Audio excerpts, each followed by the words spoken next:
Basta magun-uwan kali mga idol, mao ni tinggawas yung mga kinasuna. Sa wala pa di kailan yung kinasuna mga idol, mao din yung gitawag og sihi. Manggawas man sa din sila mga idol kung dili mag-uwan, pero lahi ra gyud kung mag-uwan. Kay mudaghan man gud sila ang manggawas basta mag-uwan mga idol. Ang katong nasa ilaw sa lapok musaka ba kay nawanan man gud di sila ganag tabang. Pwede ra sa din nimo lamasan og usa ra ka tangad nya imong timplahan aw daog na. Kuha sa day kag usa ka buk pasayan mga idol, ato lang ning apilon tamis-tamis sa sabaw ba. Ato lang ning itak ang dayon para gusla na kayo makahigop tag sabaw nga lamian kayo. Aw doslitan natin butin kay gutom na kayo. Tanawa ra gud maway pagtaklob, luto dayon indigo ka ba ni luto dayon o dara bukal-bukal na. Oh lami king sabaw mga idol pasabaw sa ta kay wanuwan man lami kayo higop pa. O sana to higopon ato sa dintilawan.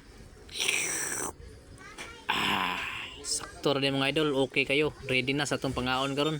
Mao po rin nakahasol yung kinasuna kay kung mukaon ka magdadakag dagom pero worth it pud kayo kay lami sa din siya kayo.